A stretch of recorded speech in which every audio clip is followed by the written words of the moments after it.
Blood trickled down Zion's face as security dragged him and his twin sister Zara from first-class seats. Passengers filmed, flight attendants smirked. Then the cabin fell silent as an imposing black man in an expensive suit entered. "That's my son and daughter you're assaulting," he announced. "Before we dive into this shocking story, where are you watching from today? Hit that like button and subscribe if you've ever witnessed or experienced discrimination while traveling. The story you're about to hear will make you question everything about the way airlines treat certain passengers. Are you ready to see what happens when prejudice meets unexpected power?" 17-year-old twins, Zion and Zara Williams, stood in their bedroom, carefully packing their suitcases for what promised to be the most important summer of their young lives. Both had been accepted to Yale University's prestigious summer program for exceptional high school students, an achievement that still felt surreal to them. "You think we packed enough business casual?" Zara asked, folding another neatly pressed blouse into her luggage. Unlike her brother, who preferred bold streetwear, Zara dressed conservatively, her wardrobe a collection of tailored blazers and pencil skirts that made her look older than her 17 years. Zion tossed a pair of limited edition sneakers into his case. "You packed enough business casual for both of us," he teased. "These Yale professors are going to think you're applying for a job at an accounting firm. And they'll think you're lost on your way to a hip-hop concert." Zara shot back, but her smile revealed the easy banter between them. Despite their different styles, the twins shared identical academic achievements, perfect GPAs, national merit scholarships, and now, acceptance to one of the most competitive pre-college programs in the country. From downstairs, their father's voice boomed up the staircase. "Dinner's ready. Last meal before my scholars head off to the Ivy League." Jabari Williams stood in the dining room of their spacious Atlanta home, placing a homemade lasagna on the table. At 6'3" with broad shoulders and a commanding presence, Jabari filled any room he entered.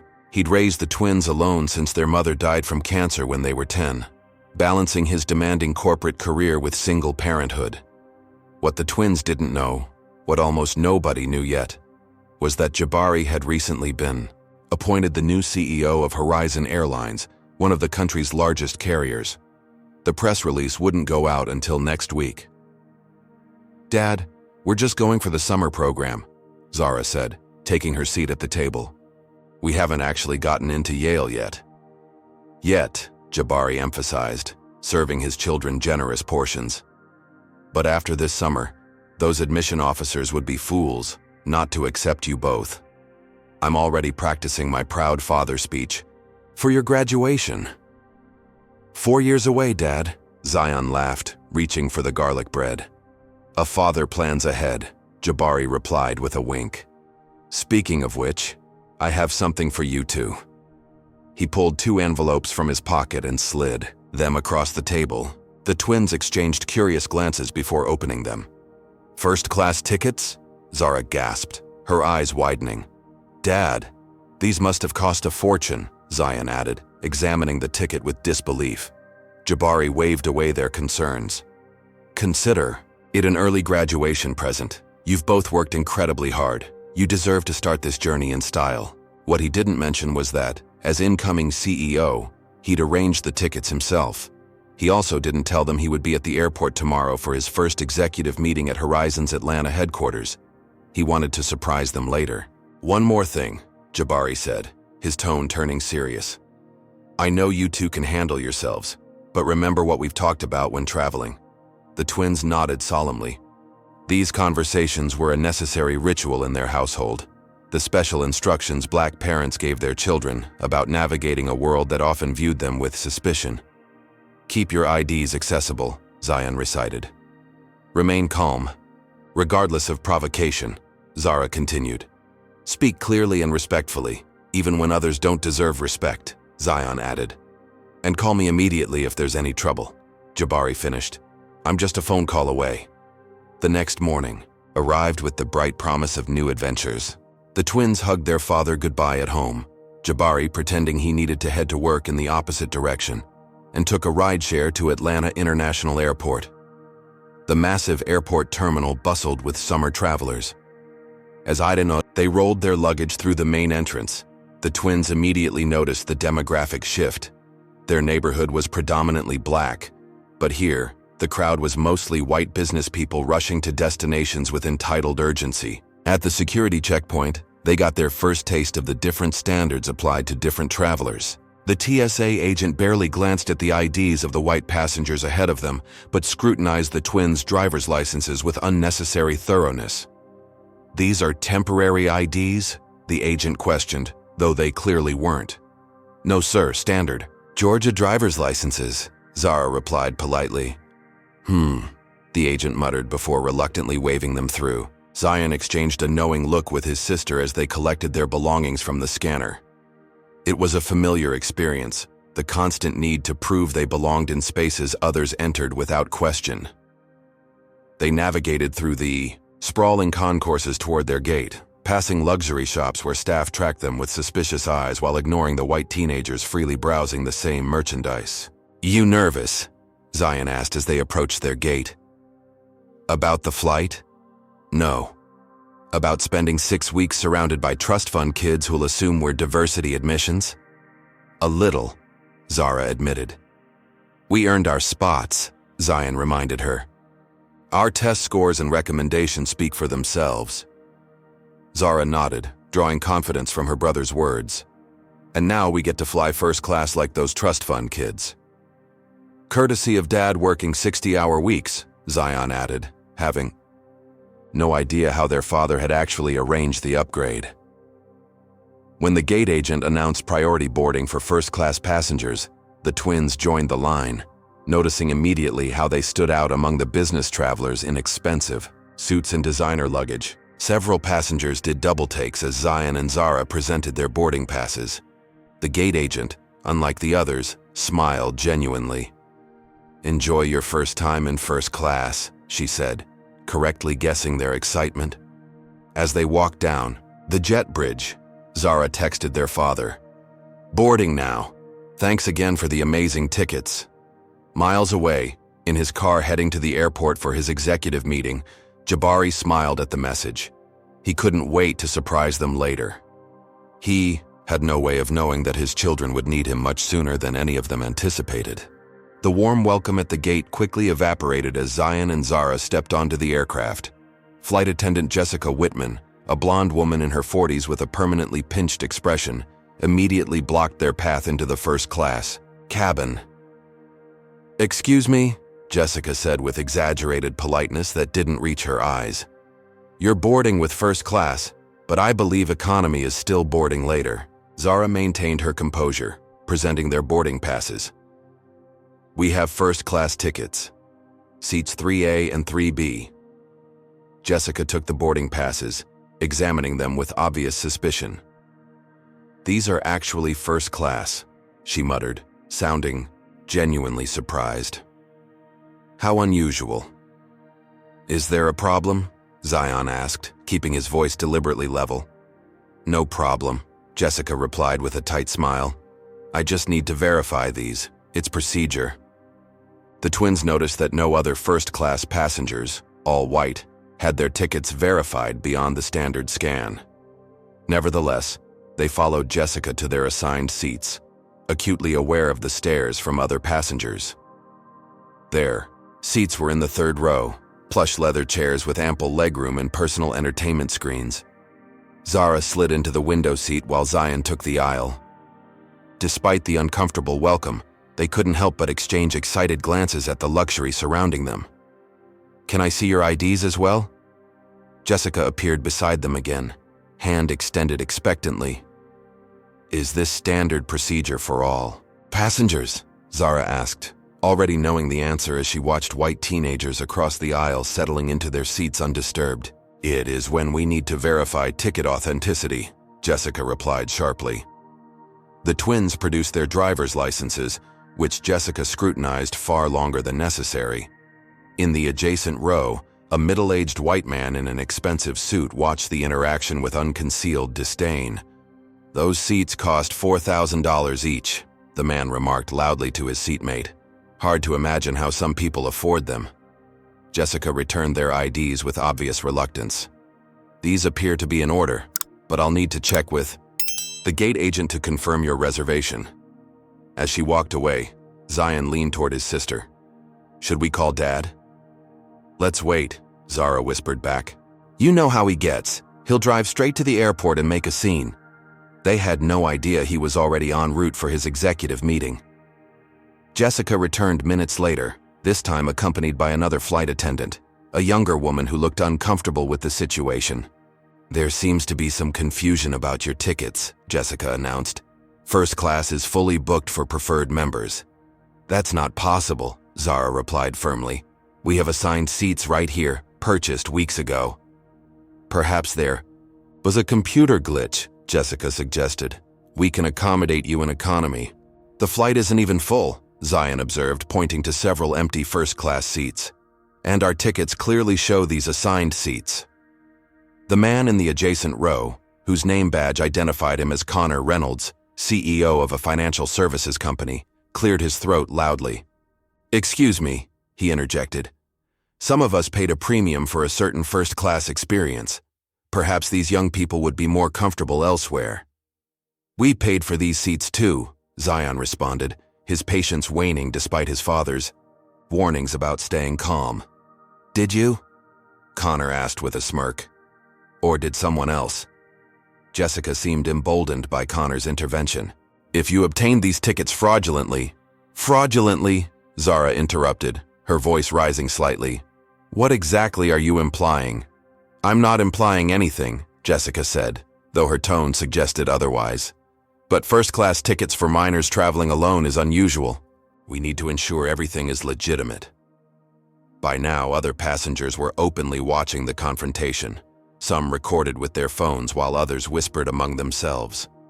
Most seemed to side with the flight attendant, their expressions ranging from amusement to outright hostility.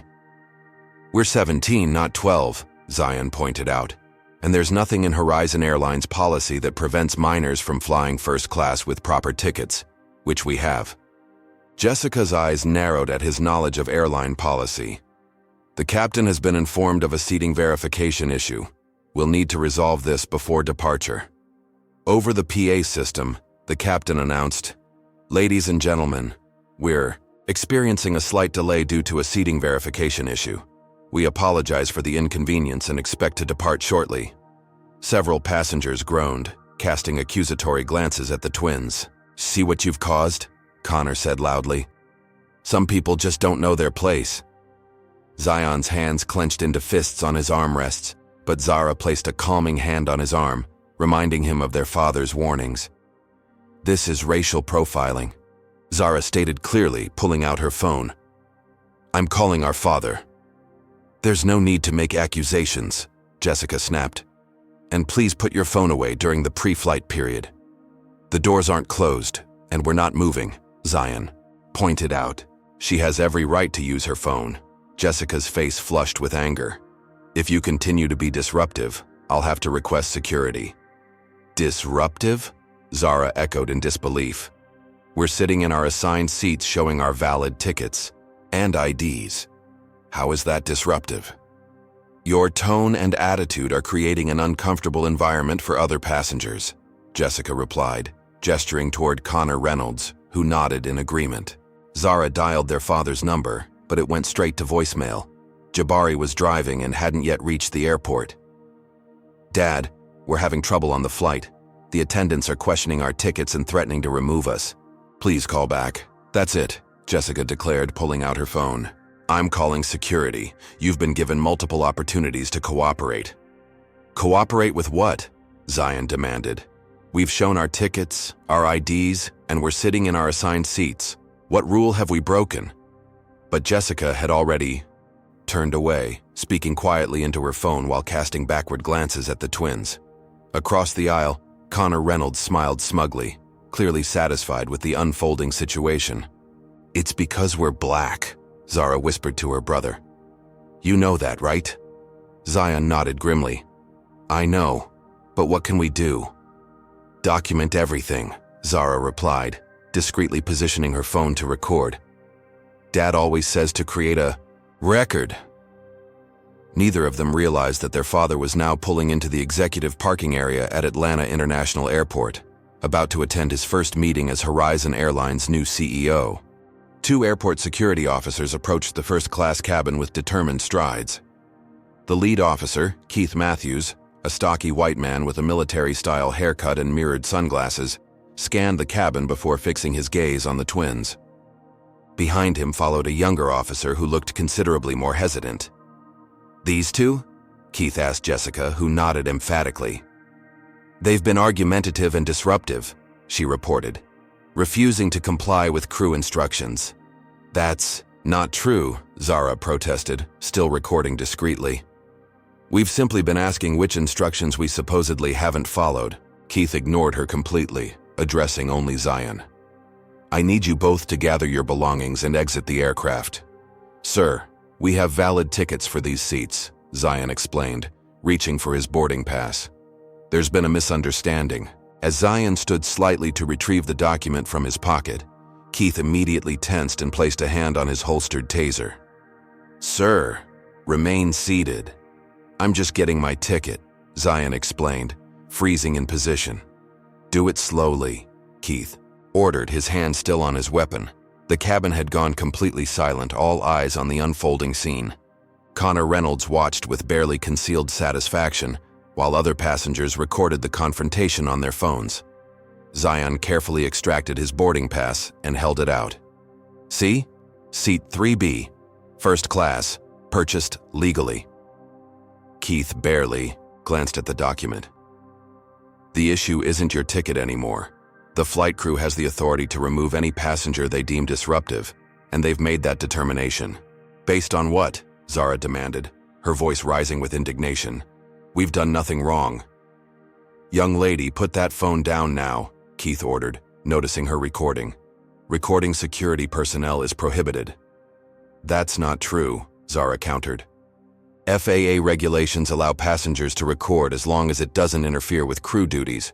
We're documenting this discrimination." At the word discrimination, Keith's expression hardened. "Last chance. Both of you gather your belongings and come with us quietly, or we'll remove you forcibly." Zion and Zara exchanged desperate glances. They'd been raised to stand up for themselves, but also to recognize when a situation with authorities might turn dangerous. This moment was balancing on a knife's edge. "We'll file a formal complaint," Zion said, reaching for his backpack. "This is wrong." "Your complaint." "Our aircraft," Keith replied dismissively. "Let's go." As the twins began gathering their belongings, Connor Reynolds snickered audibly. "Finally, now we can take off without further disturbances." Something in his smug satisfaction pushed Zion past his breaking point. "You're enjoying this, aren't you? Watching two black teenagers being humiliated for daring to sit in first class?" "Zion, don't!" Zara whispered urgently. Keith grabbed Zion's arm roughly. "That's enough. You're coming with me now." "Don't touch me," Zion replied instinctively, pulling away. What happened next unfolded with horrifying speed. Keith interpreted the withdrawal as resistance and immediately escalated, yanking Zion forward and twisting his arm behind his back. When Zion cried out in pain, Keith forced him face down across the seats. "Stop it!" Zara screamed, still recording. "You're hurting him." The second security officer moved toward Zara. "Hand over the phone, miss." "No," she refused, backing against the window. "You have no right." The officer lunged for the phone, and Zara raised her arm to keep it out of reach. In the struggle, her elbow accidentally caught the officer in the chest. "Assault on an officer!" he shouted, grabbing her wrist with painful force. Seeing his sister manhandled, Zion struggled against Keith's hold. "Get off her!" Keith responded by slamming Zion's head against the armrest. Blood immediately began flowing from a gash above his eyebrow. "Oh my God!" Zara screamed, watching blood drip onto the gray carpet. "You're bleeding him!" Several passengers gasped at the sudden violence. A few stood up, uncomfortable with the excessive force. "Stay in your seats," Keith barked at them while handcuffing Zion, pressing his knee into the teenager's back. The second officer had wrestled Zara's phone away and was now twisting her arms behind her back for handcuffing. She continued to protest, tears streaming down her face as she watched her brother's blood pool on the floor. "You're going to jail for assaulting an officer," the second security guard told her. "Both of you. Hope that first-class ticket was worth it." As they roughly hauled the twins to their feet, blood continued streaming down Zion's face, dripping onto his white t-shirt. No one offered him a tissue or any medical attention. "Still recording, folks?" Keith asked the surrounding passengers mockingly. "Make sure you get their perp walk out of here." Some passengers laughed. Others looked away, ashamed but unwilling to intervene. A few continued recording silently, their expressions troubled. As the twins were dragged toward the exit, Zara managed to press the emergency location sharing button on her smartwatch, a feature their father had insisted they set up for emergencies. The alert with their exact location was now transmitting to Jabari Williams' phone. "You people always think the rules don't apply to you," Keith muttered as they pushed the twins down the jet bridge. "Acting entitled to spaces you don't belong in." "My father will hear about this," Zara said through tears. "Sure he will, sweetheart," Keith laughed. "I'm sure he's very important." Neither the security officers nor the twins could have imagined just how important Jabari Williams actually was, or that at that very moment he was stepping into Horizon Airlines headquarters, checking his phone, and seeing his children's emergency alert flashing on the screen. Have you ever witnessed racial profiling at an airport or on a plane? Comment number 1 if you've experienced or seen this kind of discrimination yourself, or number 2 if you've been fortunate enough to avoid it. Don't forget to like and subscribe to hear more stories that expose the reality of everyday racism in America. What do you think will happen when the twins' father discovers what's happening to his children? Will Jabari arrive in time to prevent further harm? Or is this situation about to get much worse? Zion and Zara Williams sat in separate interrogation rooms in the airport security office, 3 floors below the main terminal, where most passengers never ventured. The rooms were nearly identical, windowless boxes with cement walls painted, institutional beige, furnished with only a metal table bolted to the floor and 2 uncomfortable chairs. In room 1, Zion sat with his head bowed, blood still trickling from the gash above his eyebrow. The flow had slowed, but without proper treatment.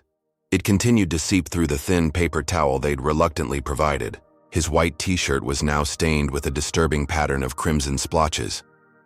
His wrists bore angry red marks from the overly tight handcuffs they'd finally removed after 20 minutes of his complaints. "Explain again. How you obtained these tickets?"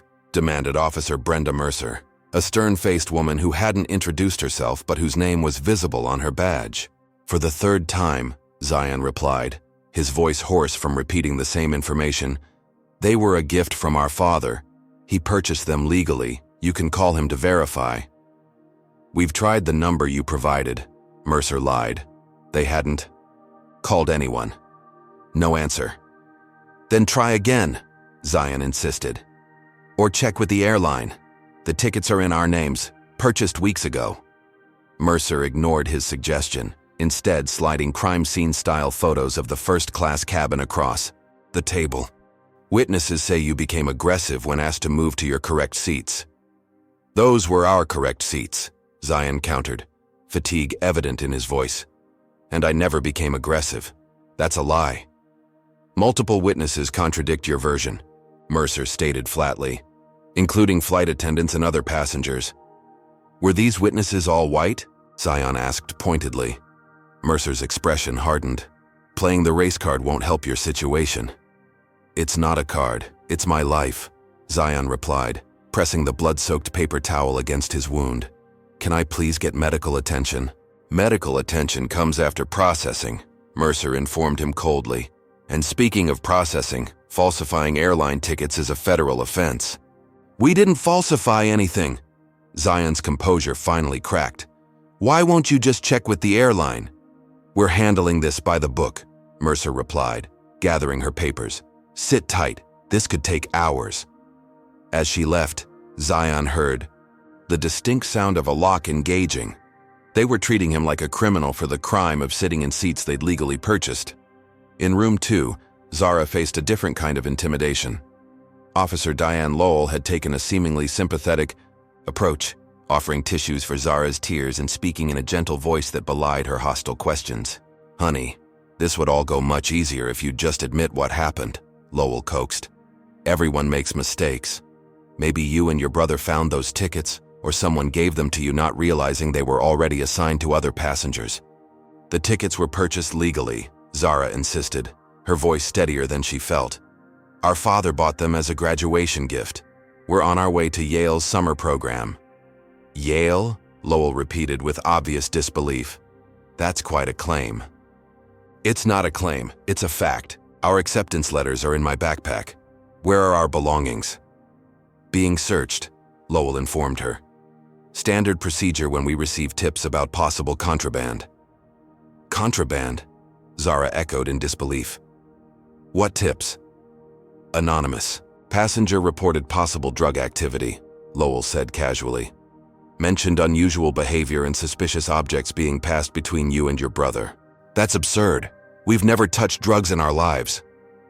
We'll let the search determine that, Lowell replied.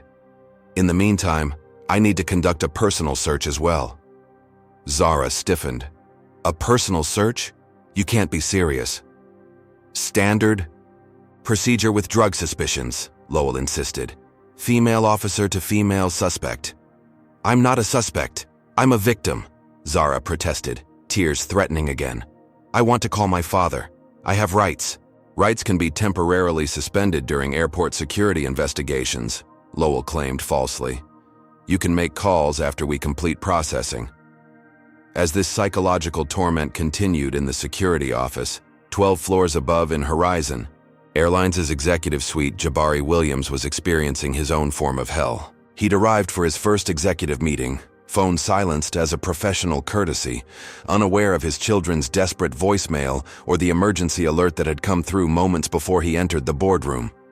It was only when he excused himself to use the restroom 15 minutes into the meeting that he checked his phone and saw the alerts. His blood ran cold as he listened to Zara's voicemail, followed by Zion's similar message. The emergency location ping showed they were still in the airport, not on their flight to Connecticut as scheduled.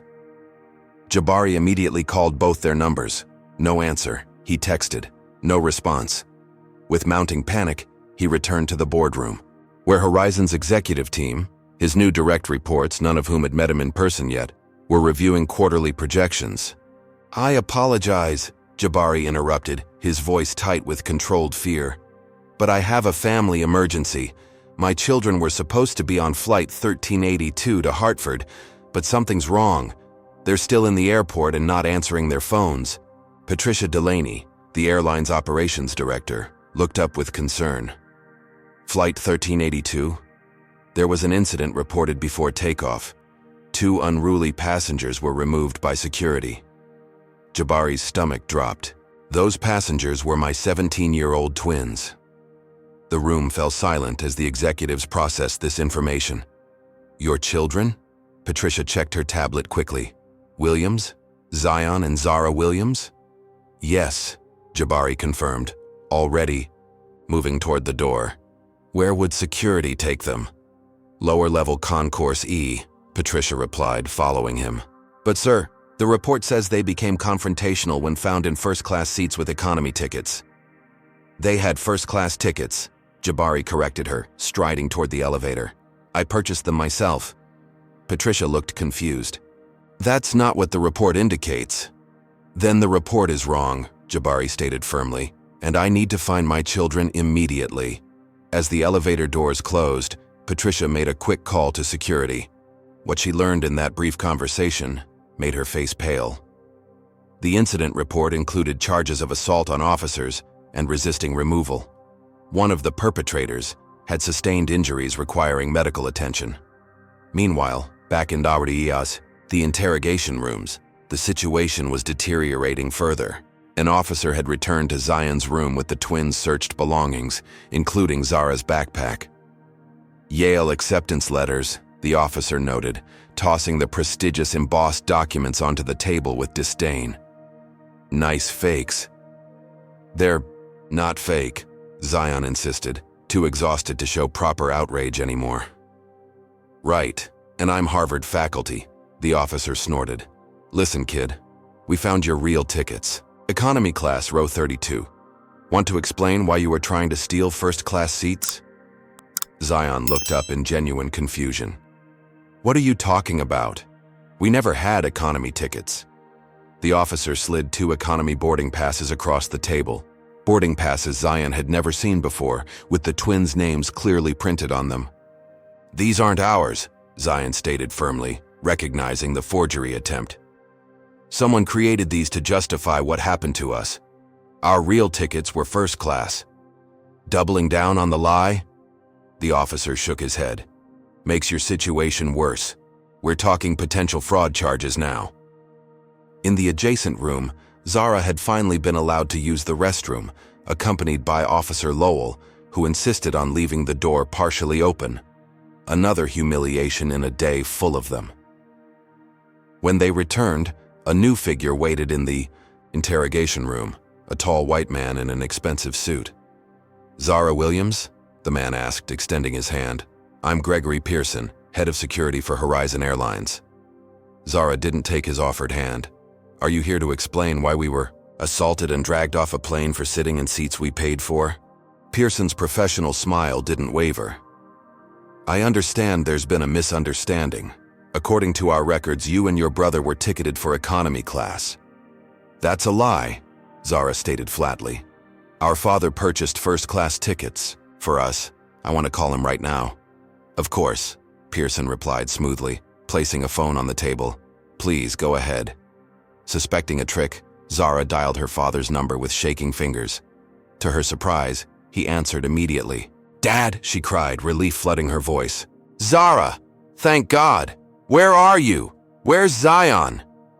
Jabari's voice was tight with controlled panic. We're being held by airport security, she explained quickly. They dragged us off the plane, and they hurt Zion. He's bleeding. Pearson abruptly reached over and pressed the speaker button. Mr. Williams, this is Gregory Pearson, head of security for Horizon Airlines. I apologize for this situation. There seems to be some confusion about your children's ticket class. There's no confusion, Jabari's voice boomed through the speaker, causing Pearson to flinch slightly. My children had first-class tickets that I personally arranged. What I want to know is why they've been detained, why my son is injured, and exactly where you're holding them. Something in Jabari's authoritative tone made Pearson straighten his posture unconsciously. Sir, we're following standard protocols. I don't care about your protocols, Jabari interrupted. I care about my children, and as the new chief executive officer of Horizon Airlines, I'm ordering you to take me to them immediately. The color drained from Pearson's face. Chief, you're the new CEO? As of this morning, Jabari confirmed. Now, where are my children? Before Pearson could respond, the door burst open and Patricia Delaney appeared with Jabari right behind her. The moment Zara saw her father, she launched herself into his arms, sobbing with relief. Where's Zion? Jabari demanded, holding his daughter protectively. Next room, Pearson stammered, suddenly looking very concerned about his job security. As Jabari moved toward the door, still holding Zara, he fixed Pearson with a glare that made the security chief physically step back. I suggest you start drafting your resignation letter. Across the city, Connor Reynolds was settling back into his first-class seat, satisfied that the flight was finally preparing for takeoff after the unfortunate delay. He had no idea that his smug satisfaction was about to be very short-lived. The door to Zion's interrogation room flew open with such force that Officer Mercer jumped to her feet, hand instinctively moving to her holster. The movement froze midway as she registered who stood in the doorway. A commanding black man, an immaculate suit, radiating controlled fury, with Zara beside him and a growing entourage of anxious airline officials behind them. Zion! Jabari rushed to his son, horrified by the blood staining his shirt and the untreated wound still seeping above his eye. My God, what have they done to you? Dad? Zion's voice cracked with emotion, the tough facade he'd maintained during hours of interrogation finally crumbling at the sight of his father. Jabari turned to Officer Mercer, his expression thunderous. Why hasn't my son received medical attention? We were following protocol for detainees, Mercer began. Detainees? Jabari cut her off. My children are victims, not criminals. Get a medical team in here immediately. Patricia Delaney was already on her phone. Medical response to Security Office E42, Priority 1. Officer Mercer looked between Jabari and the airline executives with growing confusion. Sir, I don't know who you are, but this is a security matter under airport jurisdiction. Gregory Pearson cleared his throat nervously. Officer Mercer, this is Jabari Williams, the new Chief Executive Officer of Horizon Airlines. The revelation landed like a bomb in the small room. Mercer's jaw literally dropped, while another security officer in the hallway audibly gasped. That's not possible, Mercer stammered. We would have been informed. My appointment was announced internally this morning, Jabari explained coldly. The public announcement isn't scheduled until next week, but I assure you, I am very much in charge of this airline. He turned his attention back to Zion, gently examining the wound. The cut needs stitches. Who did this to you? Security officer named Keith, Zion replied. He slammed my head into the armrest when I tried to stop them from hurting Zara. Jabari's expression darkened further. Where is this Keith now? Probably back on patrol, Mercer admitted, suddenly looking very concerned about the trajectory of her career. Find him, Jabari ordered.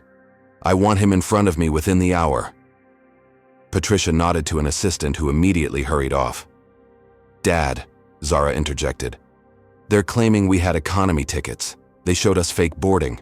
Passes with our names. What? Jabari turned to Patricia. Explain this. Patricia looked genuinely confused. According to the incident report, the flight attendant verified they had economy tickets but were attempting to occupy first-class seats. That's a lie, Zion insisted. We had first-class tickets. Dad bought them for us. He's right, Jabari. Confirmed. I personally arranged those tickets through the executive booking system. He turned to Patricia.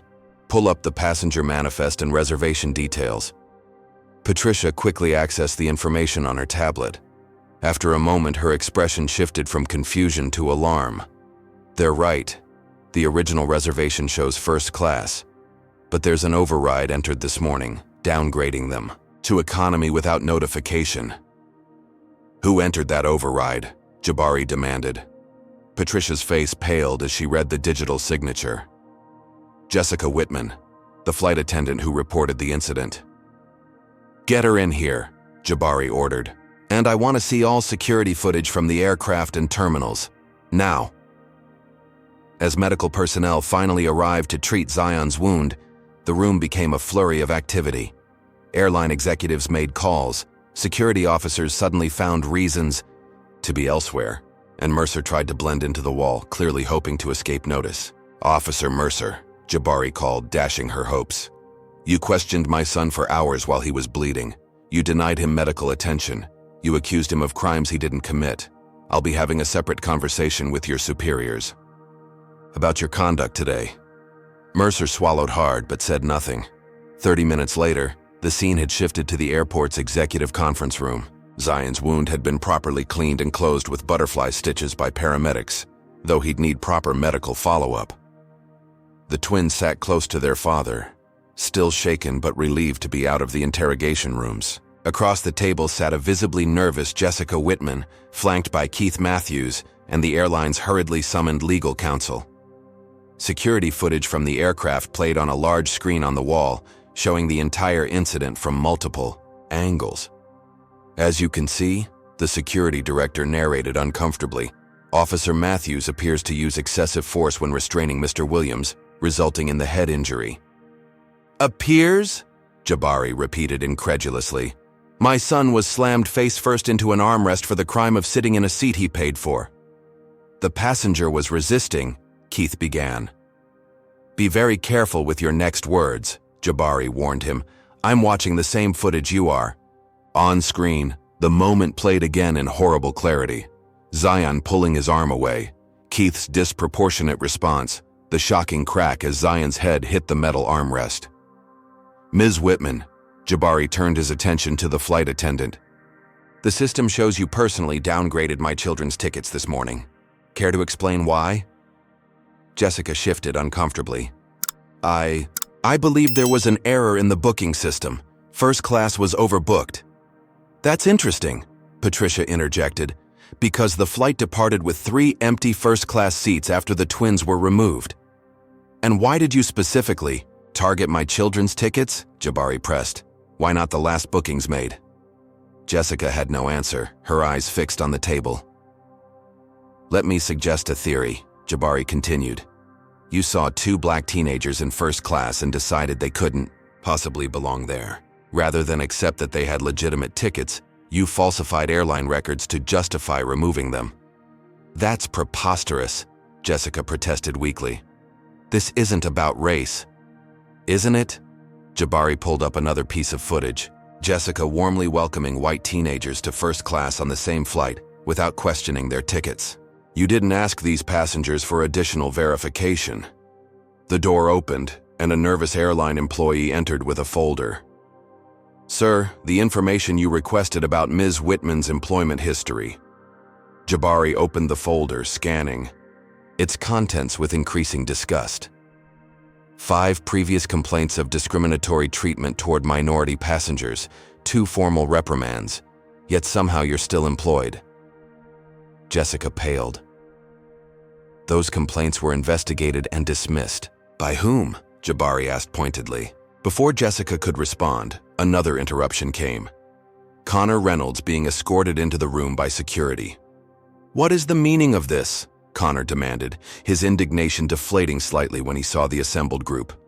I have a connecting flight to catch. Mr. Reynolds, Jabari rose to his full height, towering over the businessman. I'm Jabari Williams, CEO of Horizon Airlines, and father of the 2 teenagers you helped humiliate and assault today. Connor's face went through a rapid series of expressions: confusion, disbelief, and finally, dawning horror. Those children are yours? He managed. My son and daughter, Jabari confirmed. Honor students accepted to Yale's summer program, flying on first-class tickets I personally arranged, until Ms. Whitman here decided they didn't look like they belonged. Connor glanced desperately toward the door. This is unfortunate, but I simply supported the flight attendant's assessment of a disruptive situation. The security footage shows you initiated the complaints, Jabari corrected him, making statements about how some people should know their place. I was merely concerned about the flight's punctuality, Connor attempted.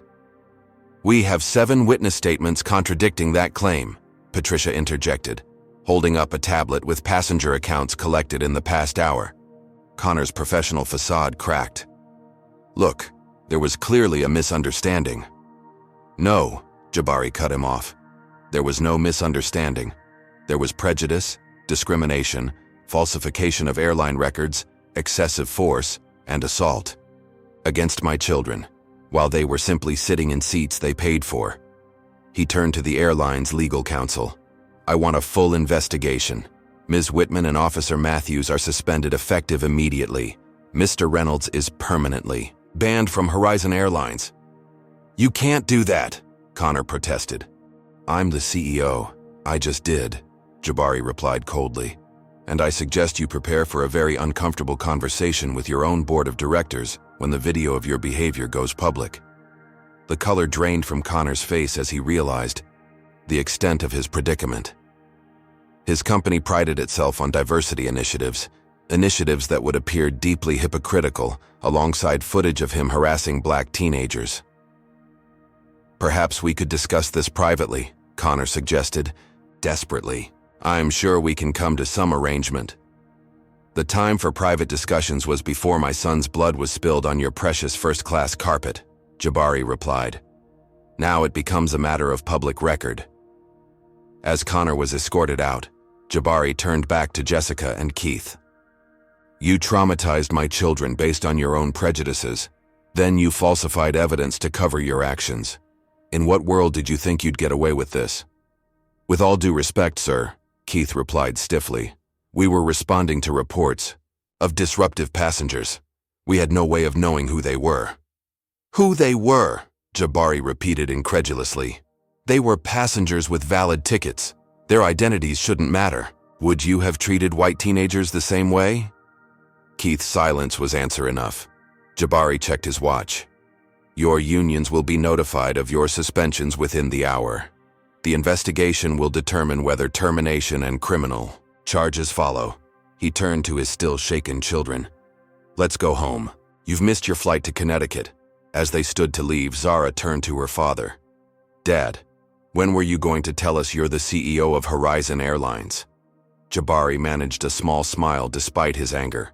It was supposed to be a surprise. When I met your flight in Hartford tomorrow, I was going to be on the same plane, just in business class. That would have been a much better surprise than this one, Zion noted wryly, touching his bandaged forehead. As they walked out, the twins leaning against their father for support, the airline executives and security personnel watched in stunned silence. None could have imagined that their casual racism would lead to such consequences, or that the black teenagers they'd so readily mistreated were the children of the most powerful man in the company. What would you have done in the twins' situation? Comment number 1 if you would have stood your ground like they did, or number 2 if you think they should have just moved to avoid the conflict. Don't forget to like and subscribe to see more stories that expose the reality of injustice in America. How do you think this incident will change Horizon Airlines? Will Jessica and Keith face real consequences, or will the company try to sweep everything under the rug once the initial outrage dies down? By midnight, the Williams family saga had transcended from a private trauma to a national conversation. While Zion and Zara rested at home, recovering from their ordeal, their names and faces were spreading across social media platforms at an extraordinary rate. It began with a TikTok video posted by a first-class passenger seated 2 rows behind the twins. The 60-second clip showed security officer Keith Matthews slamming Zion's head against the armrest, blood immediately spattering the light gray upholstery. The passenger's caption read, "Black teenagers assaulted by airport security for sitting in first class with valid tickets. The boy's head is bleeding and they're still dragging them off. Horizon racism, Chacher flying while black."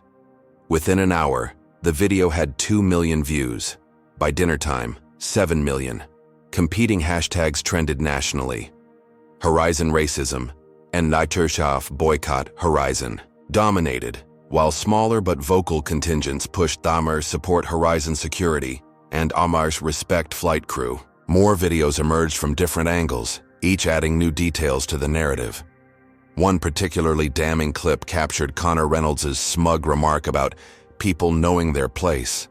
Another showed Jessica Whitman smirking as the bleeding teenager was handcuffed.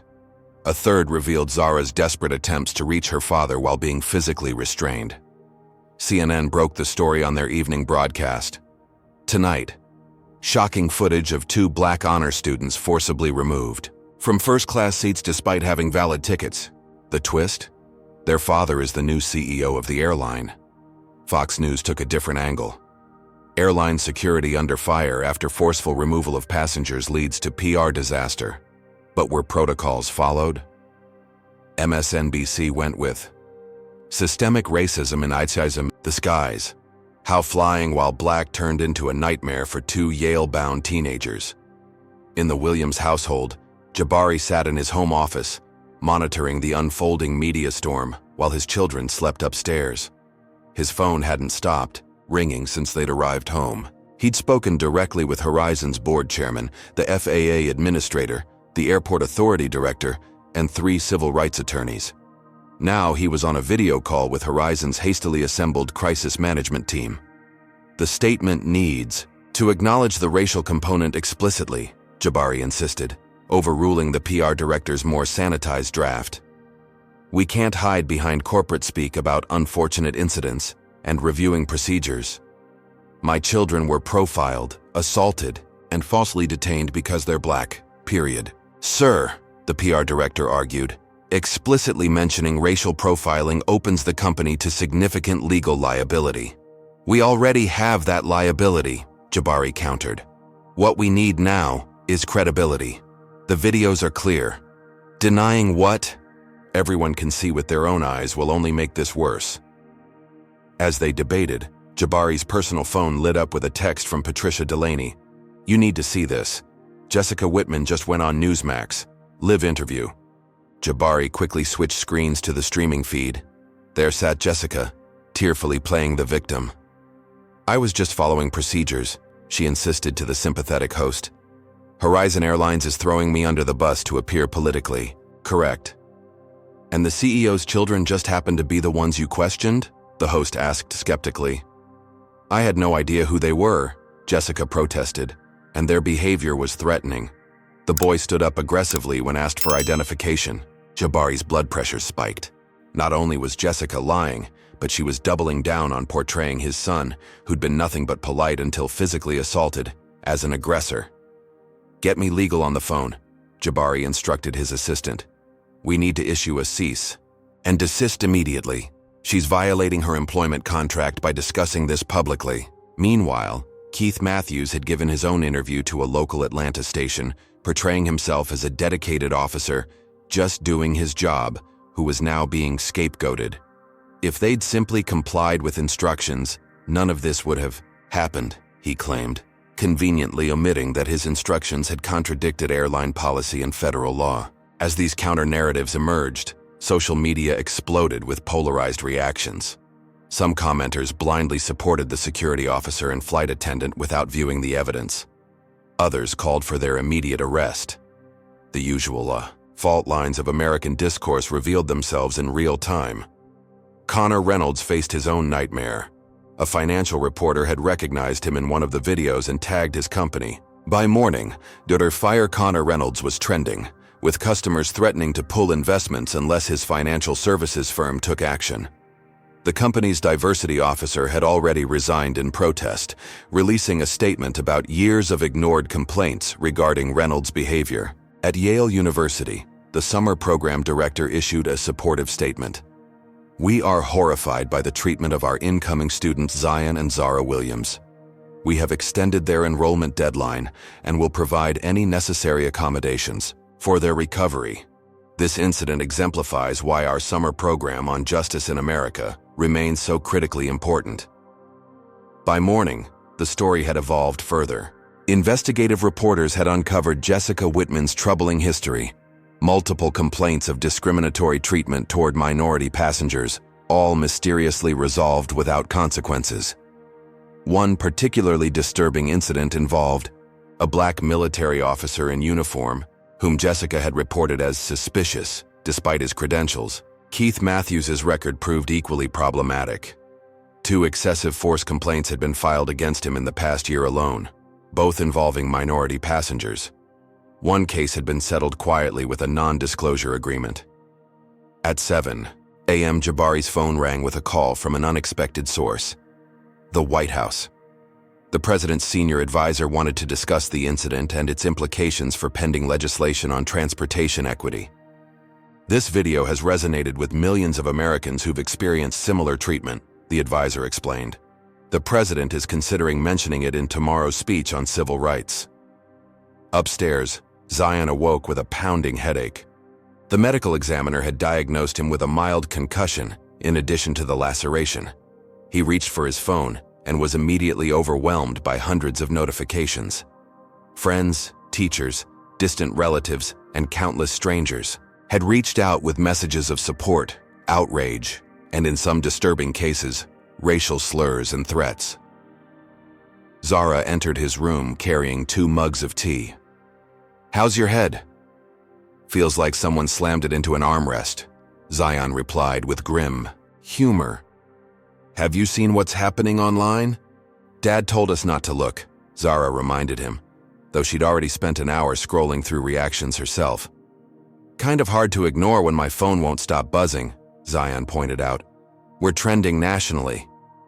"Not just nationally," Zara corrected him, showing her own screen. "It's international now. BBC, Al Jazeera, even Korean news sites." Zion set down his phone with a sigh. "So much for our low-profile summer at Yale. About that," Zara began carefully. "Dad's downstairs talking to the program director. They're offering to delay our start date by 2 weeks to give you time to recover." "No way," Zion said firmly. "I'm not letting those racist jerks derail our plans. We worked too hard for this opportunity." Before Zara could respond, Their father appeared in the doorway, looking exhausted but determined. He'd been up all night managing the crisis, yet somehow still projected the strength that had always made his children feel safe. "How are you? Feeling?" Jabari asked Zion. "Like I'm at the center of a social media hurricane," Zion replied. "Dad, people are sending death threats." Jabari's expression darkened. "We've engaged security for the house and online protection services. No one's going to hurt you." "What about Jessica and Keith?" Zara asked. "I saw them giving interviews, lying about what happened." "Both have been officially terminated this morning," Jabari informed them. "And the airline has filed a police report regarding the assault. They'll likely face criminal charges." "And Connor Reynolds?" Zion pressed. "His company placed him on administrative leave pending an investigation," Jabari said with grim satisfaction. "Their stock dropped 8% yesterday after the video went viral." A notification pinged on all their phones simultaneously. A breaking news alert. Jabari checked his screen and let out a surprised laugh. "What?" the twins asked in unison. "The Horizon Airlines board just voted unanimously to implement the Williams Protocol, a new set of anti-bias training requirements and accountability measures for all customer-facing staff," Jabari explained. "They named it after you two." "That's something, I guess," Zion said uncertainly. "But will it actually change anything?" Jabari sat on the edge of the bed. "That depends on what we do next. This isn't just about one incident or one airline. It's about the countless similar experiences that happen every day without viral videos or CEO parents to intervene." "So, what do we do?" Zara asked. Jabari looked at his children with pride. Despite everything they'd endured, they were asking how they could create change, not just seek justice for themselves. "We use this platform we didn't ask for," he replied. "We tell our story, demand accountability, and push for systemic changes. Starting with my first official act as CEO tomorrow." "Which is?" Zion prompted. "A complete overhaul of Horizon's hiring, training, and accountability systems," Jabari explained, "and a partnership with civil rights organizations to audit our practices regularly." Outside their peaceful discussion, the social media storm continued to intensify. The video had now been viewed over 50 million times. Cable news ran non-stop. Analysis. Talk show hosts prepared monologues. Politicians issued statements aligning with or against the family based on predictable partisan lines. What had begun as a simple journey to a summer program had become a national referendum on race in America. And for the Williams family, the most challenging part of their journey was just beginning. Have you ever had an experience that unexpectedly thrust you into the spotlight? Comment number 1, if you faced public attention for something in your life. Or number 2, if you've managed to stay out of the public eye. Like and subscribe to follow more stories about ordinary people facing extraordinary circumstances. What do you think will happen at the emergency board meeting? Will Jabari be able to implement real change, or will corporate interests push back against meaningful reform? The Horizon Airlines executive boardroom, with its mahogany table and panoramic views of Atlanta's skyline, had hosted countless meetings throughout the company's history, but none quite like this emergency session called just 48 hours after the Williams twins incident. The tension in the air was palpable as board members arrived, many avoiding eye contact with Jabari Williams, who stood at the window watching storm clouds gather on the horizon, a fitting metaphor for the situation at hand. "I call this emergency meeting to order," announced Richard Hargrove, the 70-year-old board chairman whose family had helped found the airline 6 decades earlier. "I believe we all understand the gravity of our current predicament." The 12 board members took their seats around the table. Jabari noted the demographics with a grim lack of surprise. 10 white men, 1 white woman, and 1 Asian American man. Until his appointment, there had been no black executives at the C-suite level despite the company's public commitment to diversity. "Our stock has dropped 18% in 2 days, began CFO Walter Bradshaw, jumping straight to the financial impact. "Cancel rates are up 43%. We're facing at least 3 class action lawsuits from minority passengers alleging similar discriminatory treatment. Conservative estimates put the financial damage at $120 million and climbing. All because of an unfortunate misunderstanding, interjected Gerald Winters, the longest-serving board member and a close personal friend of Jessica Whitman's family, as Jabari had recently discovered. Had your children simply identified themselves as the CEO's family, none of this would have happened. Jabari, who had remained standing, slowly turned from the window. The room fell silent under his steady gaze. My children should not need to announce their relationship to me to be treated with basic human dignity, he stated, his voice controlled but vibrating with intensity. They presented valid tickets and identification. That should have been sufficient. Of course, Gerald backpedaled slightly. I merely suggest that a simple clarification could have prevented this entire situation. The situation, as you call it, is that my son's blood was spilled on your airplane because your staff couldn't believe 2 black teenagers belonged in first class, Jabari replied. The situation is that your security officer used excessive force against minors. The situation is that your flight attendant falsified company records to justify racial profiling. Board members shifted uncomfortably in their seats. No, one is disputing that mistakes were made, Richard attempted to mediate. We've already terminated the employees involved. After they were caught on video, Jabari pointed out. Not after the multiple prior complaints against them that were systematically ignored. He placed a thick folder on the table. This contains 37 formal discrimination complaints filed against Horizon Airlines in the past year alone. All were dismissed or settled with NDAs. This pattern suggests the issue isn't a few bad employees, but a corporate culture that enables and protects them. Walter Bradshaw cleared his throat. While these historical issues deserve attention, our immediate concern must be managing the current PR crisis. Our team has drafted a standard apology statement and compensation package for your children. My children aren't accepting hush money, Jabari cut him off, and neither am I. I didn't accept this position to maintain the status quo or protect the company from justified criticism. Then why did you accept it? Gerald asked pointedly. To transform it, Jabari replied simply. Horizon has the potential to be an industry leader, not just in profits, but in principles. That's why I've prepared this comprehensive reform proposal. He distributed tablets containing his plan to each board member. As they scrolled through the document, expressions ranged from thoughtful consideration to outright alarm. This is extensive, Richard commented diplomatically. It's radical, Gerald corrected with undisguised hostility. Mandatory anti-bias training for all employees, external oversight committee, transparency reports on passenger removal incidents.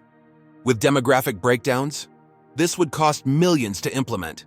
And failing to implement it will cost hundreds of millions in lawsuits and lost business, Jabari countered. Not to mention the incalculable cost of continuing to traumatize passengers based on their race. Patricia Delaney, who had been invited to present operational feasibility of the reforms, spoke up. I've reviewed the proposal in detail. While ambitious, it's actually quite implementable within our current operational framework. Many of these changes leverage existing systems with relatively minor modifications. That's not the point, Gerald insisted. This plan essentially admits systematic racism within our company. It's an invitation for more lawsuits, not fewer. The videos already flooding social media have done that, Jabari pointed out. We can either acknowledge reality and address it, or deny it and lose all credibility. The debate continued for hours, growing increasingly heated. Around midday, Jabari's phone buzzed with a news alert. He glanced down and saw a breaking news headline. Exclusive. Jessica Whitman and Horizon board member Gerald Winters have family connection. Jabari looked up at Gerald, whose face had gone pale as his own phone lit up with the same alert. Something you forgot to disclose, Gerald? Jabari asked quietly. The room fell silent as other board members checked their phones, murmurs of surprise rippling around the table. Jessica is my wife's niece, Gerald admitted reluctantly. But that has nothing to do with the fact that she kept her job despite multiple serious complaints? Jabari finished for him. or that those complaints mysteriously disappeared from her file whenever they reached executive review. Richard Hargrove looked genuinely shocked. "Gerald, you never disclosed this conflict of interest?" "It wasn't relevant," Gerald insisted. "And this leak is clearly an attempt to distract from the real issue here, which is that our new CEO is using his children's unfortunate experience to push a personal agenda. My agenda is creating an airline where no one's children are assaulted for sitting in seats they paid for," Jabari replied evenly. "If that's controversial, perhaps Horizon isn't the company I thought it was." The implied threat hung in the air. Losing their newly appointed CEO in the midst of this crisis would be a devastating blow to shareholder confidence. Richard called for a brief recess, during which board members huddled in small groups, speaking in urgent whispers. When they reconvened, the dynamics had subtly shifted. "After consideration," Richard announced carefully, "the board recognizes that significant changes are indeed necessary. However, we propose a more measured approach, implementing these reforms gradually over 18 months rather than the 6-month timeline in your proposal." Jabari recognized the classic corporate tactic: agree in principle while delaying action until public attention moved elsewhere. "Unacceptable," he stated firmly. "Passengers are at risk now. My timeline stands." "Perhaps a compromise," Walter began. "This isn't a negotiation about profit margins," Jabari interrupted. "This is about basic human dignity and safety. Either Horizon commits to meaningful change now, or I'll hold a press conference this evening announcing my resignation and explaining exactly why." The threat landed like a bomb. Several board members immediately began calculating the stock price impact of such an announcement amid the ongoing crisis. "You wouldn't," Gerald challenged. "Try me," Jabari replied, holding his gaze.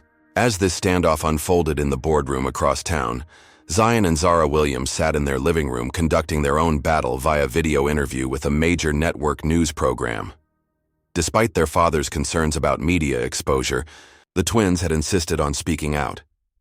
"We decided to share our story because it's not unique," Zara explained to the interviewer. "What happened to us happens to black travelers every day. The only difference is that most don't have a father who can hold the system accountable." "What would you say to those who suggest you should have simply moved to economy class to avoid the confrontation?" the interviewer asked. "Why should we give up seats we legally purchased because someone else's bias made them uncomfortable with our presence?" Zion responded, the butterfly bandage still visible above his eyebrow. "That's how discrimination persists, when people of color are expected to accommodate racism, rather than racists being expected to change their behavior." "Powerful point," the interviewer acknowledged. "And what about Jessica Whitman's claim that you were behaving aggressively?" "The videos show exactly how we behaved," Zara pointed out. "We remained seated, spoke respectfully, and presented our documentation multiple times. The only aggression came from the airline staff and security." As the interview concluded, the network ran a breaking news banner across the bottom of the screen. "Horizon Airlines board meeting now in third hour, discussing Williams reforms. Sources say CEO threatens resignation if proposals rejected." Back in the boardroom, the atmosphere had shifted again as board members received a flood of messages about the twins' powerful interview. Public support for the Williams family was surging across all demographics. "I've just received word," Patricia announced, checking her tablet, "that 3 major corporate clients have suspended their contracts with us pending the outcome of today's meeting. They specifically cite concerns about employee safety during business travel." This news, hitting the board members where it truly hurt, in the corporate profits, proved to be the tipping point. Richard Hargrove sighed heavily. "I think we need to recognize the reality of our situation. Mr. Williams's reforms, while ambitious, address legitimate concerns that are clearly shared by our customer base." He glanced around the table. "I move that we approve the Williams Protocol in its entirety, with the original 6-month implementation timeline." "Second," said Janet Chen, the lone female board member who had remained mostly silent throughout the debate. "Those in favor?" Richard called. One by one, hands raised around the table. Even Walter, the concerned CFO, reluctantly raised his. Only Gerald kept his hand firmly down. "Motion carries, 11-1, Richard announced. "Mr. Williams, you have the board's authorization to proceed with your reforms." Jabari nodded, satisfied but not celebratory. This was merely the first step in a long journey. "One more item," he added. "Given the clear conflict of interest that has come to light, I move for Gerald Winter's immediate resignation from this board." Gerald's face flushed with anger. "This is outrageous. I've served this company for 22 years. During which time you used your position to protect family members from the consequences of discriminatory behavior," Jabari pointed out. "Behavior that has now cost this company millions and tarnished its reputation. The very definition of a breach of fiduciary duty." Richard looked pained but nodded. "Gerald, given the circumstances, I think resignation is the appropriate course of action. Otherwise, we'll need to convene an ethics committee." Gerald looked around the table, finding no allies in the faces of his fellow board members. With a final glare at Jabari, he gathered his papers, stood, and walked out without another word. As the meeting adjourned, Richard approached Jabari privately. "Bold moves for your first week, Williams. Some would say too bold." "Bold would have been implementing these changes before my children were assaulted," Jabari replied. "This is just necessary correction." "Well," Richard mused, "in my 60 years in this industry, I've never seen anything quite like the past 48 hours. For what it's worth, I think you're right about the direction we need to go. I just hope you understand the resistance you'll face." "I do," Jabari assured him. "I've faced it my entire career.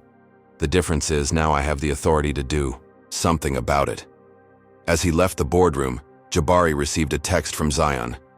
"Dad, you're trending on Twitter. Williams Protocol is the #1 hashtag nationally."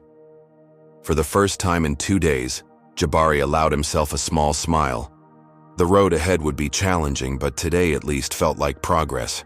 3 weeks after the incident that had captivated the nation, Jabari Williams stood before a packed auditorium at Horizon Airlines headquarters. Every seat was filled with employees ranging from baggage handlers to pilots, with thousands more, watching via live stream across the company's global network. This was Jabari's first all-hands address as CEO, an event that would normally be focused on quarterly results and corporate strategy. Today, however, had a different purpose. "I didn't plan to begin my tenure at Horizon this way," Jabari began, his deep voice carrying easily through the space without a microphone. "My first communications with many of you came through news headlines rather than proper introductions. For that, I apologize." He paused, surveying the sea of faces. Many looked uncertain, some defensive, others openly curious about their new leader. "But perhaps this unconventional beginning serves a purpose," he continued.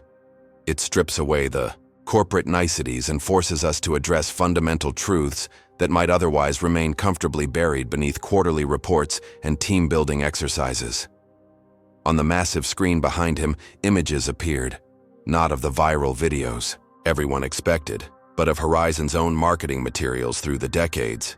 Smiling flight attendants, happy passengers, slogans about connecting people and places.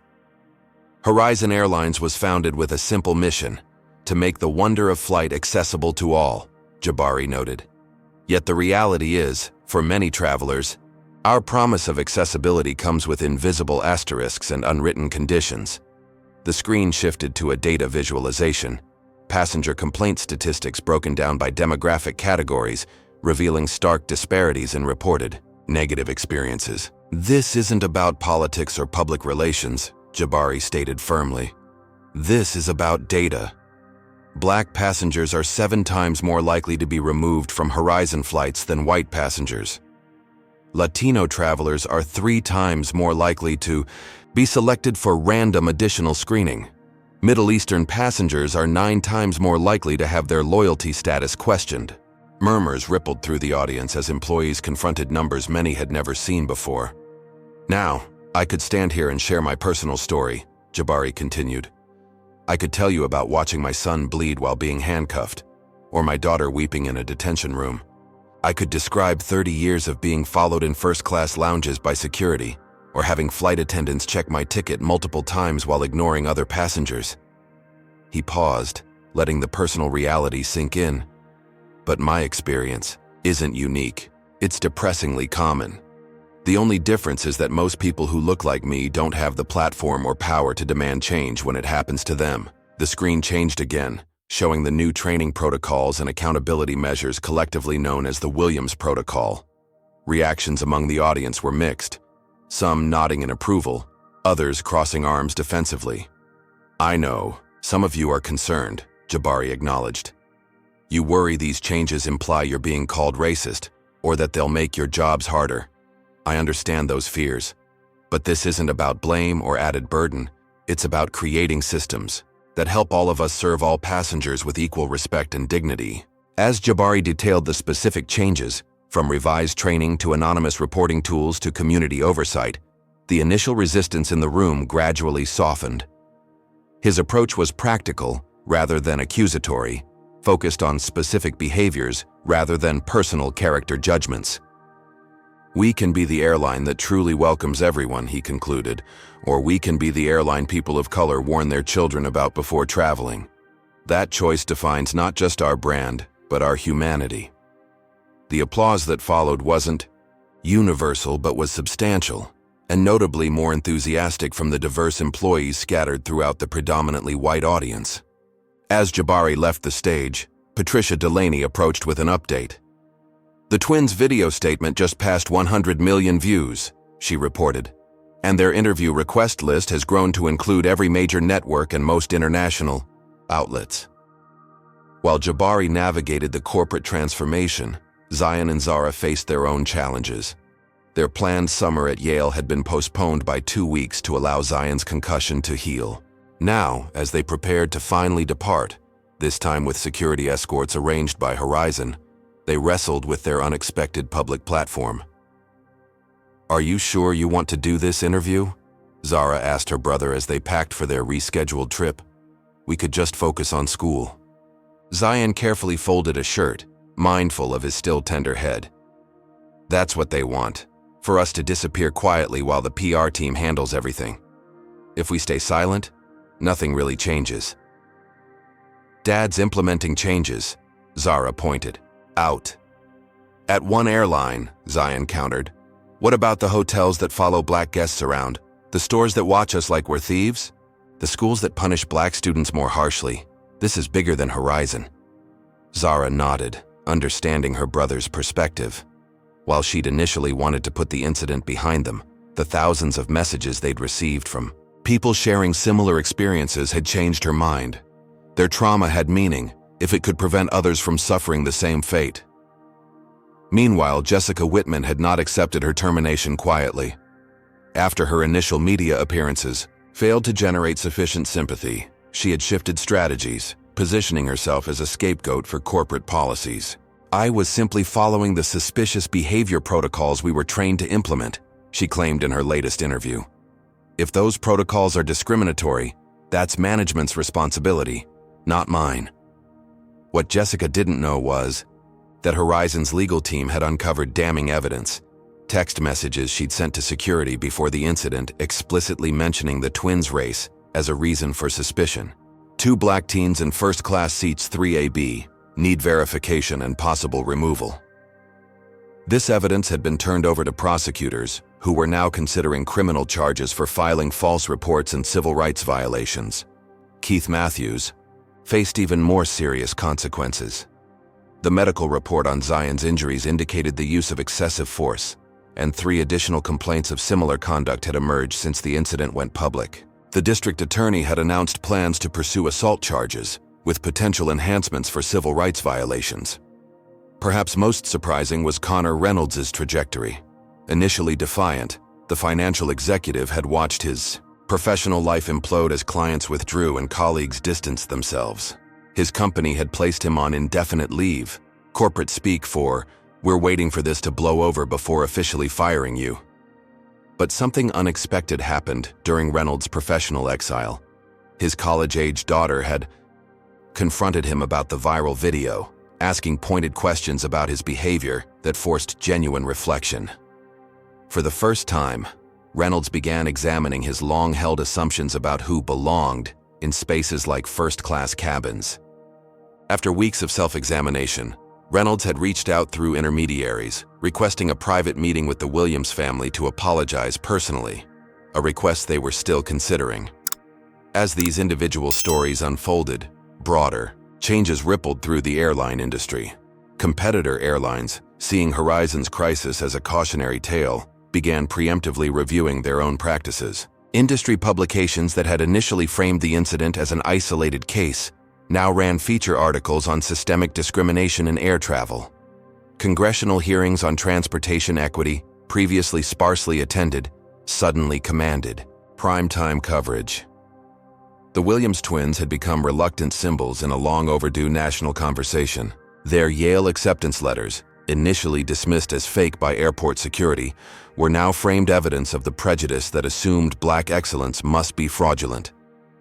At Horizon headquarters, Jabari reviewed the latest incident reports, the first compiled under the new Williams Protocol transparency requirements. The data showed a 40% reduction in passenger removals in just 3 weeks, with the demographic disparities already beginning to narrow. The simple act of documenting and reviewing these decisions had caused staff to be more thoughtful about when intervention was truly necessary. As he studied the promising early results, Jabari received a call from Richard Hargrove, the board chairman who had initially resisted the reforms. "Williams," the older man began, "I owe you an apology." "For what specifically?" Jabari asked, genuinely curious. "For assuming your proposals were emotionally driven rather than strategically sound," Richard admitted. "The preliminary data is compelling, and the market has noticed. Our stock has recovered 12% as cancellations decrease." "I appreciate that, Richard," Jabari replied, "but this was never primarily about stock prices." "I'm beginning to understand that," Richard acknowledged. "My granddaughter sent me an article about flying while black, experiences I've never had to consider in 60 years of air travel. It's been educational." The conversation highlighted what Jabari had always believed, that meaningful change required both moral conviction and practical results. By demonstrating that equity and profitability could coexist, he was converting skeptics who might never be moved by appeals to justice alone. As the 3-week mark passed, the Williams family prepared for their next major decision. Yale had been extraordinarily accommodating, but the summer program was already underway. If Zion and Zara wanted to participate, they needed to travel to Connecticut immediately. "Are you sure you're ready?" Jabari asked his children as they gathered in the living room for a family meeting. "Academically, absolutely," Zara replied confidently. "Emotionally, I'm not sure any of us will ever be ready to board another flight." "But we can't let fear win," Zion added, the determination in his voice reminiscent of his father's. "That's what systems of oppression depend on, that we'll be too traumatized to keep fighting." Jabari looked at his children with a mixture of pride and sorrow. They had been forced to develop wisdom beyond their years, navigating a world that often viewed their very existence as threatening. "Then we move forward," he decided, "but this time, I'm flying with you." "Dad, you can't take time off right now," Zara protested. "The company needs you here implementing the protocols." "The company will manage for 2 days," Jabari insisted. "Some things are more important than corporate transitions. Besides, I think it sends the right message, that our CEO flies our routes and experiences our service firsthand." What none of them said aloud was the shared fear that despite all the changes, despite Jabari's position, despite the national attention, they might somehow face the same treatment again. Trauma created lasting shadows that policy changes alone couldn't immediately dispel. As evening fell, Jabari received an unexpected call from Patricia. "Sir, there's something you should see. Former employees are organizing." "Organizing what?" Jabari asked, immediately concerned. "Not a protest, surprisingly," Patricia clarified. "They're calling it accountability sessions. Flight attendants and gate agents who've witnessed discrimination but remained silent are coming forward to acknowledge their complicity and commit to change." The initiative had started with a junior flight attendant who had been on the fateful flight with the twins. Troubled by her own inaction during the incident, She had organized a forum for airline employees to discuss how racial bias manifested in their daily work and how they could actively counter it. "It's spreading beyond Horizon," Patricia added. "Employees from 4 other airlines have joined the sessions." This grassroots movement represented something policy alone couldn't create: cultural change driven by personal conviction rather than corporate mandate.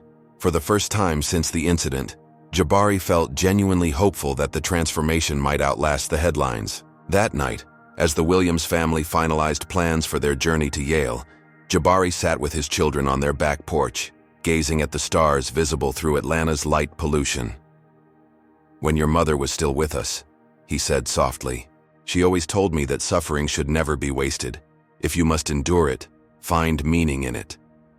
The twins nodded, remembering their mother's wisdom despite the years that had passed since her death. "I wish she could see who you've become," Jabari continued. "Not just brilliant students, but young people with the courage to stand up for yourselves and others." "She'd be proud of you too, Dad," Zara offered. "Taking on an entire industry's broken practices instead of just accepting an apology and compensation." As they sat in comfortable silence, Jabari's phone buzzed with a news alert. The headline read, "Aviation Industry Announces Joint Commission on Equitable Treatment, Inspired by Williams Protocol." Sometimes change came through dramatic confrontations. Other times, it came through quiet persistence. The Williams family had catalyzed both, turning personal trauma into a movement that promised to protect countless future travelers from similar experiences. Tomorrow would bring new challenges. The journey to Yale still loomed with its emotional hurdles. The corporate transformation at Horizon remained fragile and incomplete. The legal proceedings against Jessica, Keith, and potentially others had only begun. But tonight, under the stars, the Williams family allowed themselves to feel something that had been in short supply since the incident: hope. 6 weeks had transformed the landscape completely. The sprawling Yale campus buzzed with summer activity as students hurried between Gothic buildings, their animated discussions floating across the manicured quads. Among them walked Zion and I. Zara Williams, now recognizable to most but no longer the center of constant attention they had been during their first days at the prestigious summer program. "Professor Daniels wants me to submit my paper on algorithmic bias to an undergraduate journal," Zara mentioned as they crossed the courtyard toward the dining hall. "Says it's graduate-level work." "Of course it is," Zion replied with brotherly pride. "Meanwhile, I'm still trying to convince Professor Whitaker that hip-hop lyrics are legitimate literary texts for critical analysis." "You'll win him over," Zara assured him. "Your presentation yesterday was brilliant." The normalcy of their academic conversation belied the extraordinary journey that had brought them here. 6 weeks earlier, their arrival at Yale had been a media spectacle, with news vans parked at campus entrances and fellow students secretly recording their first-class appearances. Now they had become simply Zion and Zara, exceptional students known for their intellect rather than just their viral moment. The scar above Zion's eyebrow had faded to a thin white line, visible only in certain lighting. The psychological wounds had proven more stubborn, with both twins still experiencing occasional anxiety in crowded spaces and instinctive wariness around security personnel. But weekly sessions with Yale's trauma counselor were helping them process their experience in healthier ways. Back in Atlanta, Horizon Airlines had undergone its own transformation. The Williams Protocol was now fully implemented across all operations, with early results exceeding even the most optimistic projections. Passenger removal incidents had decreased by 63% overall, with the racial disparity in such incidents narrowing from 7-to-1 to less than 2-to-1, still imperfect, but representing significant progress. The protocol's core elements had expanded beyond their original scope. What began as anti-bias training for customer-facing staff now included hiring practices, promotion criteria, and vendor selection. The External Oversight Committee, initially focused on passenger treatment, now reviewed all aspects of company culture for evidence of systemic barriers.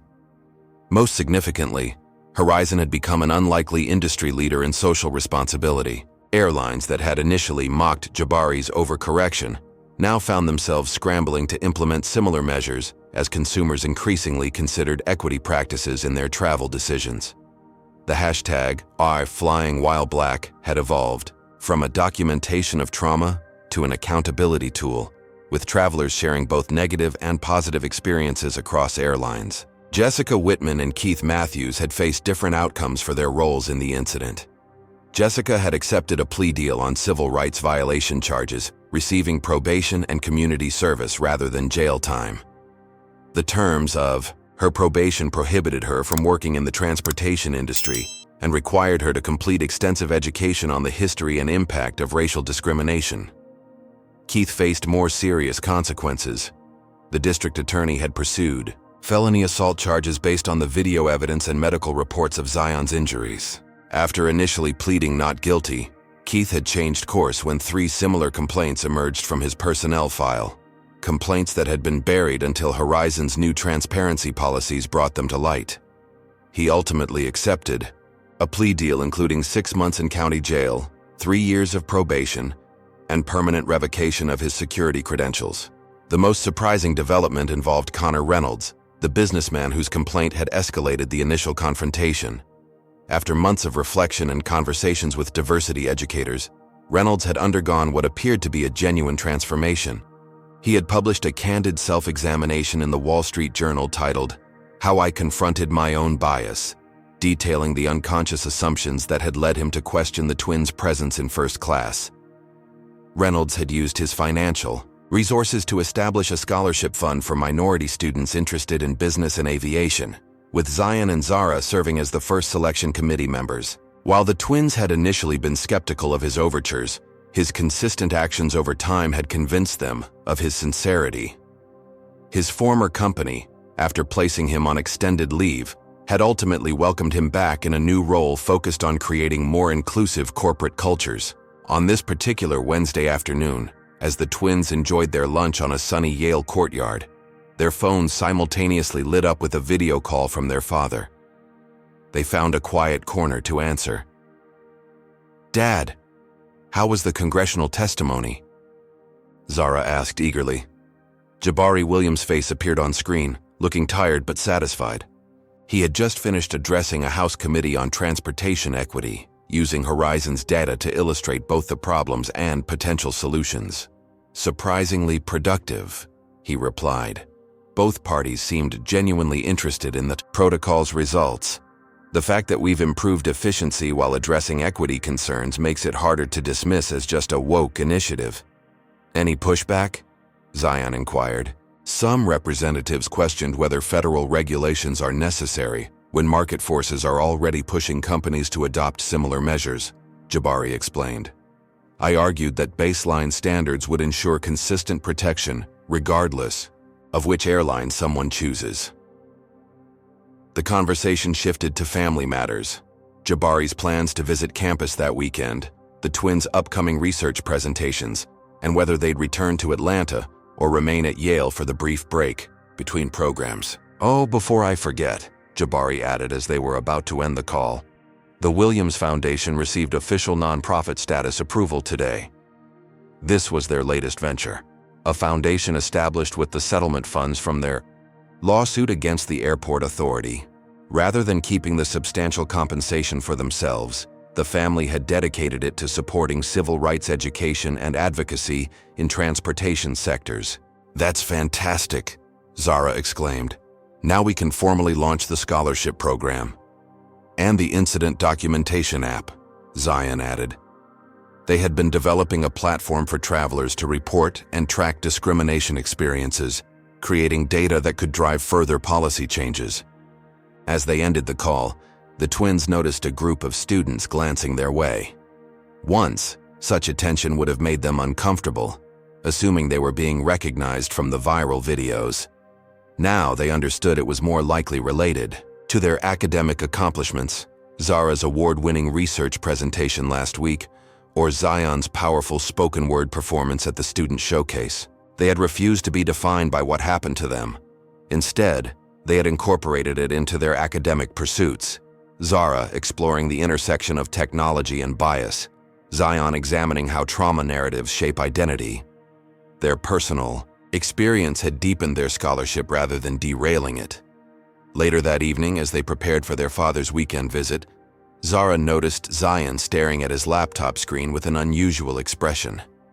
"What is it?" she asked, moving, to see what had captured his attention. On screen was an email from Horizon Airlines Customer Service Department, a standard passenger satisfaction survey for their upcoming return flight to Atlanta. The mundane normality of it made both twins laugh. "Remember when just the thought of flying again gave us anxiety attacks?" Zion mused. "And now it's just transportation," Zara replied. "Not without its emotional baggage, but manageable." "Speaking of baggage," Zion grinned, "are you checking a bag this time or just carrying on?" "Very funny." Zara rolled her eyes at the pun. "Carry on only. Less chance of anything going wrong." The casual discussion about travel logistics represented perhaps the most significant victory of all, the reclaiming of normalcy. While the incident would always remain part of their story, it no longer dominated their daily thoughts or defined their interactions with the world. As the first anniversary of the incident approached, Horizon Airlines announced plans to commemorate it in an unexpected way. Rather than hiding from the painful history, the company had embraced it as a pivotal moment in its evolution. The anniversary would mark the launch of a comprehensive industry resource center dedicated to equitable transportation practices, with the Williams Protocol as its cornerstone. Airlines worldwide had begun adopting elements of the protocol, recognizing that preventing discrimination was not merely morally right, but also commercially advantageous. Passenger loyalty data showed that transparent equity practices increasingly influenced consumer choices, particularly among younger travelers. The night before their father's arrival, the twins attended a small gathering at their program director's home. As conversations flowed around literature, politics, and academic aspirations, a fellow student asked them the inevitable question: "Do you regret what happened? Given all the stress and trauma, would you rather it never occurred?" The twins exchanged thoughtful glances before Zion answered. "Regret isn't quite the right word. No one would choose to experience discrimination or assault, but I don't regret standing our ground when we were wrongly targeted. And I don't regret using our platform to create change," Zara added. "Before this happened, these issues were invisible to many people. Now they can't look away." Their response reflected the complex legacy of that fateful day, a traumatic experience transformed into a catalyst for systemic change.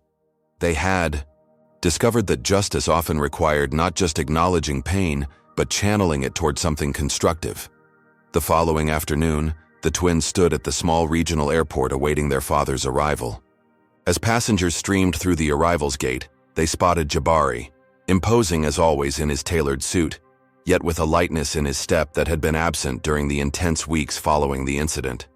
The family embraced, drawing curious glances from travelers who recognized them from media coverage. But these looks contained something new: respect, rather than mere curiosity. "How was the flight?" Zara asked as they walked toward the exit. "Uneventful," Jabari replied with a smile. "The captain actually announced me to the cabin, said he was proud to have the CEO on board who's making air travel more equitable for everyone." "Quite a change from a year ago," Zion observed. "The work is far from finished," Jabari reminded them. "One airline improving doesn't fix a systemic problem, but it's a start."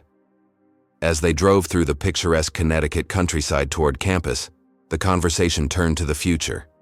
The twins had received early admission offers from several Ivy League universities, including Yale. Jabari's leadership at Horizon had established him as a corporate innovator, with other companies seeking his guidance on their own transformations. The Williams family had never sought the spotlight that now followed them. They had simply been Black travelers expecting the same respect afforded to everyone else. When that basic dignity was denied, they had refused to accept it as inevitable. Their story resonated because it reflected both the persistent reality of discrimination and the possibility of meaningful change. In a society often paralyzed by the enormity of systemic problems, they had demonstrated how specific, measurable actions could create ripple effects beyond their original scope.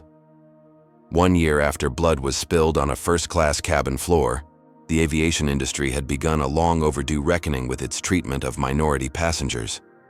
Horizon Airlines had transformed from a cautionary tale to a case study in corporate responsibility. And the Williams family had discovered that sometimes the most powerful response to injustice was not just righteous anger, but strategic, persistent advocacy for something better. As their car approached the Yale campus, Zion gazed out the window at the historic buildings where generations of America's elite had been educated, institutions that had once excluded people who looked like him through both explicit policies and implicit biases. "You know what I think sometimes?" he said quietly. "What's that?" his father asked. "I think about how many brilliant black minds never got the opportunities we have because they were told they didn't belong in certain spaces," Zion reflected. "How many potential leaders, scientists, and artists were blocked by the kind of barriers we encountered." "That's why this work matters," Jabari replied. "Not just for us, but for everyone who comes after us." As they parked near the residence hall, several students recognized the family and waved in greeting, not as celebrities, but as valued community members. This, perhaps, was the most meaningful transformation of all. The shift from being seen as intruders to being recognized as people who unquestionably belonged. The Williams family's journey teaches us that systemic change requires both courage and strategy. When confronted with discrimination, standing your ground may be difficult, but can spark transformation beyond your individual situation. The twins demonstrated that documenting injustice creates accountability, while Jabari showed how leadership positions can be platforms for meaningful reform, rather than just personal advancement. This story reveals how racial discrimination often hides behind policies and protocols that appear neutral but are applied unequally. It highlights the difference between those who witness injustice and look away versus those who acknowledge reality and work towards solutions. Perhaps most importantly, the Williams family reminds us that traumatic experiences, while painful, can be channeled into powerful advocacy. They refuse to be defined solely as victims, instead becoming architects of change within systems designed to exclude them. Their experience shows that sustainable progress requires both policy reform and cultural transformation. Neither alone is sufficient. The ripple effects of their stand demonstrate how individual courage can inspire collective action. When we refuse to accept discrimination as normal, we create possibility for all who come after us. Have you ever witnessed racial discrimination? In public spaces like airports, restaurants, or stores? What did you do in that moment? Comment, "I spoke up" if you've ever intervened, or "I wish I had" if you regret staying silent. Your voice matters in these situations. If this story moved you, please hit that like button and subscribe to hear more powerful stories about overcoming injustice. Share this video with someone who needs to understand the reality of everyday discrimination and how we can all be part of the solution. What situation in your life could use the courage and determination the Williams family showed? Let me know in the comments below. Thank you for listening with an open heart. And remember, change happens one brave decision at a time. See you in the next video.